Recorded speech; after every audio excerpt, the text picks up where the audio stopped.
Hello peeps, welcome back to Big Deck Player with me, Matt Sparks. Today we are taking a look at a Druid deck. Yes, something different. We haven't done a Druid deck for a while, so I figured when I saw this one that it would be a good one to do. Took me a little while to find a decent deck that I could show you this week. Some of the decks that I've been finding have claimed to be something that they're not. Or they've been like super gimmicky, in which case they're probably really fun to play in casual or against friends, but they're not so great for ranking up and winning games in constructed play. So yeah, so my ranking has kind of fluctuated a little bit, but let's show you what the deck is all about. We're also going to do things a little differently this week. As you can tell, things are a little different from what they have been previously. I'm going to do it in this style to see, just to kind of try it out and see if it proves to be a bit better. So let's go through the deck and see what's involved.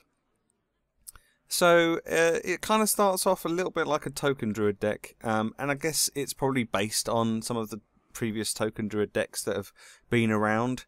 So we've got 2 innovates and 2 wild growths for kind of getting early big creatures on the board early, which can prove to be pretty useful, especially with some of the creatures that we've got in this deck. I've got 2 Wrath for some early removal and possible card draw. Fairly standard in most druid decks that I've played, so no surprises there particularly. We have 2 Haunted Creepers. I'm still not sure about this card. I'm still not sure that for 2 mana it's the best card that could be put in here. Yeah, I don't know. I'm not sure on that one. I see it getting used all the time, but I'm just not convinced. But it's in the deck listing, so you know I'm gonna keep it in there.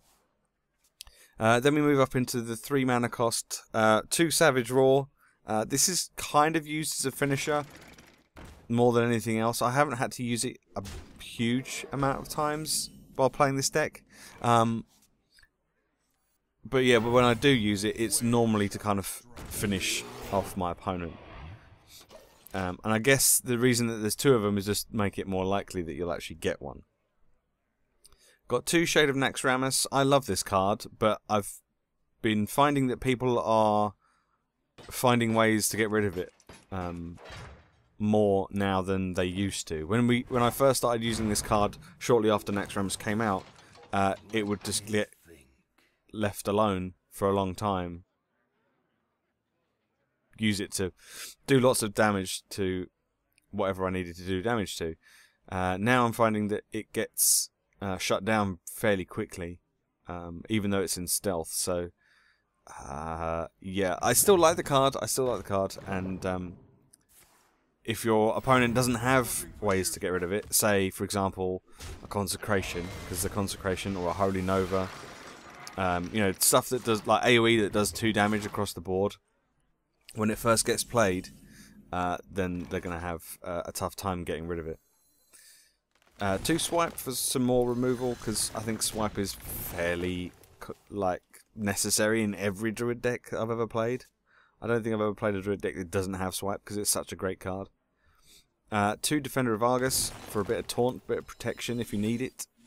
And then we've got some silence and some damage in the form of Keeper of Groves. Again, these cards are great and are used in almost every Druid deck that I play, just because they're such a great card. Because you get cards that are situational, so you'll get cards that are only good in certain circumstances. But because you're playing a Druid, it means you get these cards like this, where you get to choose. So it makes them a lot more versatile. So you could do 2 damage to kill something off, or you could silence something.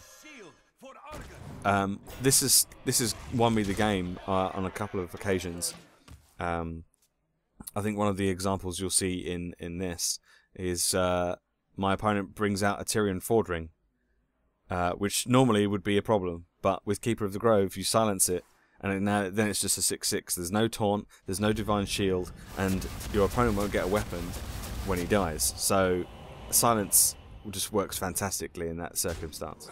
I didn't need to kill it in the end. I just used the silence to get rid of the taunt so I could keep going for the face. So it was great. Druid of the Claw, again, another staple in the Druid deck. Pretty much every time you play a Druid deck, you have a Druid of the Claw. Again, very versatile. You can have the 4/4 charge or the 4/6 taunt. Great card. Great card. We have one Lotheb. Again, almost every deck, if you watched, I think, some of the previous big deck players, you'll know that Lotheb comes up in almost every single deck at the moment because it's such a great card. That battle cry can really screw over your opponent. 2 Spectral Knights. I don't see these getting used as much as I think they should. I think these are a really good card. 4/6 for 5 is pretty good stats, and the fact that they can't be targeted by spells or hero powers makes them really awkward to get rid of. Really awkward. Because that 4 attack will probably kill off most things. And the fact that it's got 6 health is just kind of that awkward number. Like, you're going to have to put at least two minions into it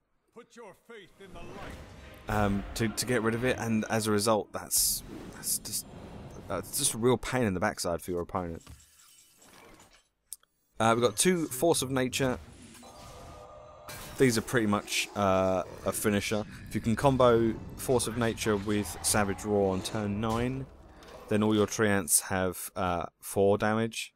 So instead of doing 6 damage for 6 mana, they'll do 4, 8, 12 damage for 9 mana. So it's a good way of doing it, and obviously it's a nice way to finish off your opponent if you need to. We have a Black Knight, again very useful for stuff like Tyrion Fordring or Alakir, or just any big taunts you come across. Sunwalker, I like to use it on. Or the Ironwood Protectors, or if say for example you're up against a handlock and they've got a giant that they've made into a taunt with a Defender of Argos or something, they're probably feeling pretty confident, and you just whack this guy out and bam, it's gone. Great card, very useful, and also it helps you continue going for the face of your opponent by destroying the taunt. And then finally we've got 2 cards, 2 Druid cards, 2 Ancient of Lore. Should you need to restore health, then you've got means to do that here, but I think most of the time you'll probably want to use it for card draw. Because I think you'll probably just want to keep your cards coming in so you can continue putting stuff out and doing damage to your opponent. And last but not least, we have the Ancient of War. This can be particularly potent if you're in a position where you already have a taunt out, or you're in a position where you've got board control. Putting the +5 attack on this bad boy can really cause your opponent to crap themselves, basically, because they need to find a way of getting rid of it. And if you've already got, say, a Druid of the Claw out with taunt, or you've used a Defender of Argus, you know, there's going to be problems. There's going to be big problems. So that's the deck. That is the deck. If you decide to use this deck, please let me know how you get on. If you make any videos, feel free to link them to me on Twitter. As per usual, you will find the link to this deck in the description below, which will take you to hearthstone.com. It's just called Legend Druid 80% win rate.